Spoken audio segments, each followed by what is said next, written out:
For many of us, achieving a perfect credit score might seem impossible, but it's actually much easier than you might think. In this video, I'll go over 8 steps that you can take to get your credit score up to par. Plus, I'll show you how to do it for free. My name is Rachel S. Lee, and on this channel, you'll find more videos about personal finance. Why might you want a perfect credit score? Well, usually the higher your credit score, the lower the interest rate will be on things such as a mortgage or an auto loan. You'll also be more likely to get approved for credit cards that have the best benefits. Having a higher credit score will help you save money and get the best benefits such as cash back and more points with your credit cards. So whether you're looking to buy a house, invest in property, buy a new car, rent the apartment or home that you want, invest in a business, or just want to make sure that your finances are in order, be sure to watch on. First, it's important to understand how your credit score is calculated. Credit scores are largely based on an individual's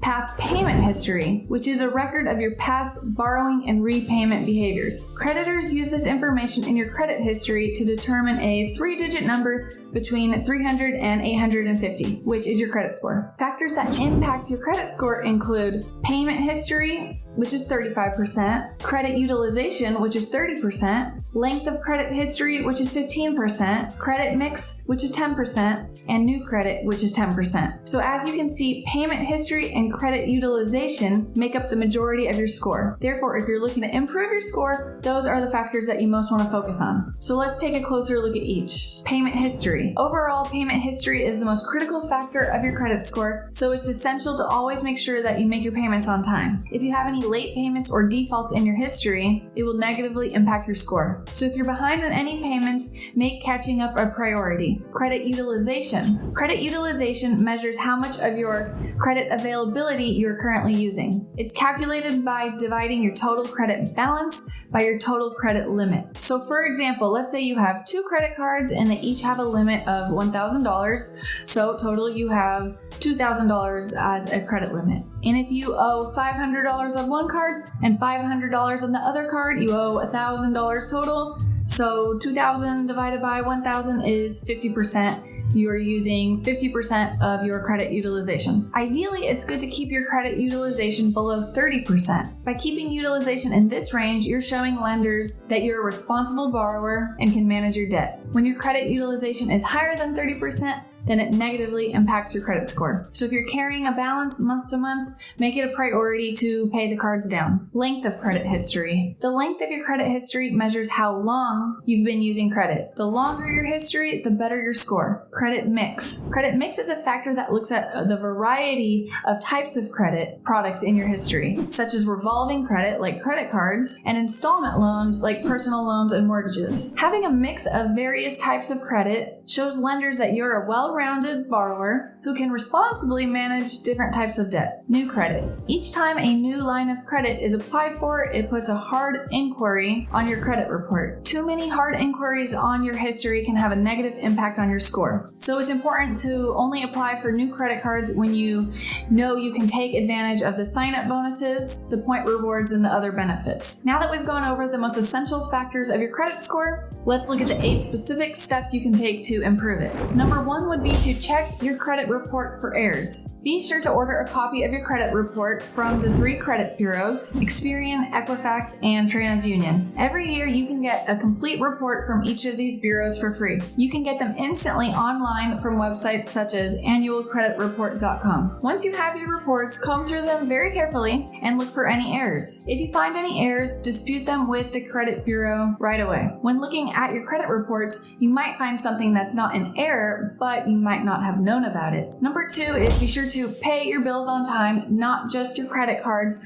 but even your cell phone bills, your utility bills. The best way to do this is to set up automatic payments. For credit cards, you can set up automatic payments to pay the balance in full every month, and for your utilities, have it set to pay in full every month also. Number 3 would be to keep your credit utilization low. As I mentioned before, you want to keep your credit utilization below 30%. To do this, you can pay down your existing debt, or you can also ask for a higher credit limit increase. Number 4 would be to use a credit monitoring service. Another great tool is to use an app such as Credit Karma to help you monitor your credit score and report any changes to the credit bureaus. This way you can catch errors early and dispute them before they have a chance to impact your score. But just know apps like this are not always exact, and to get the exact score you want to look at your report straight from the credit bureau. Number 5 would be to keep your credit accounts open. Keeping your credit accounts open will improve the length of your credit history, which makes up 15% of your score. So even if you're no longer using a particular card,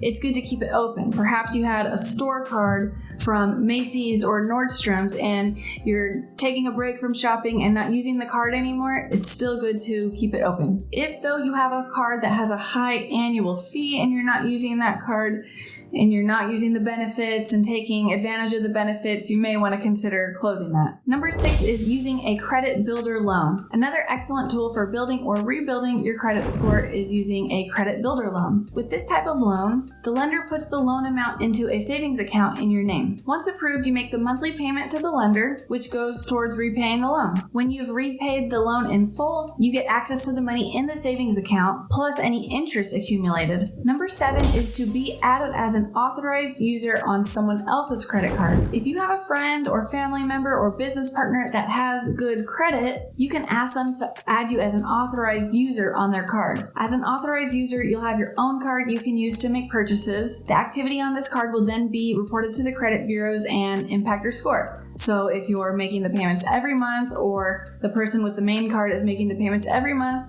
and on time, it should improve your score. But also, if they're not making the payments or you're not making the payments, it will negatively affect both your scores. Number 8 is negotiate with your creditors. If you find that you're struggling to make your monthly payments, reach out to the creditors and attempt to negotiate a new payment arrangement. In some cases, they may be willing to lower your interest rates or waive some fees. This can help make your payments more manageable and improve your chances of staying current with your debts. You have the right to dispute errors on your own for free, but if you need help with it, or if you have a lot of errors, you may want to consider reaching out to a credit repair service, although they can be expensive. If you have multiple credit cards that you're struggling to pay off, I, from personal experience, would recommend using the snowball method, where you pay off the ones with the lowest balance first, then the next highest balance, and save the biggest balance one for later. Now, you may be paying more interest this way, but I found for myself it was more manageable and motivated me to knock out each card and pay it all off,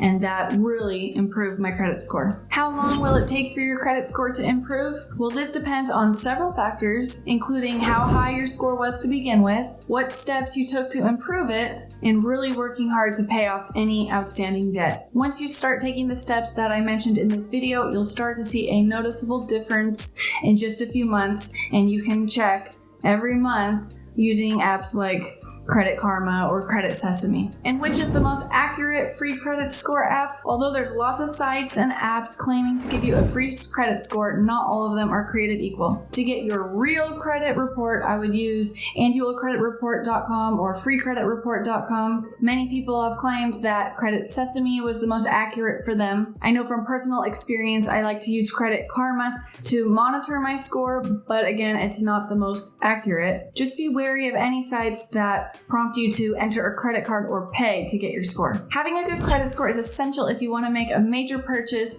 such as real estate or a car, and having a great credit score can help you get loans to invest in starting a business or growing your business. Having a bad score can prevent you from getting approval financing or leave you with really high interest rates. I want to leave you with one bonus tip to help you improve your credit score, and that is to use your credit cards. If you're currently in debt or you've had trouble with credit cards, you may feel like it's just easier to just use a debit card and to avoid credit cards altogether. But you really need to just make the mindset shift of telling yourself that you are responsible with credit cards and pay it off every month. And if you feel like you can't pay it off every month, I would recommend paying it off every single week or multiple times a week. Make purchases of what you would buy anyway on your credit card, get the points, actually use the card, and then at the end of the day, go log on and go pay off the balance. If you don't use the credit cards and pay off the credit cards, then it's not going to improve your credit. This might sound obvious, but make sure not to buy things that you can't afford. Don't put things on credit cards because you don't have the money for it yet. Put things on credit cards that you do have the money for in the bank, but put it on the credit card first, and then you don't even have to wait till the billing cycle is over or the payment's due. Just pay it off early. Let me know in the comments below if you are going to try any of these tips or if any of them have worked for you. And if you're currently trying to get a perfect credit score, an excellent credit score, be sure to like this video, subscribe to the channel, and I'll see you in the next one.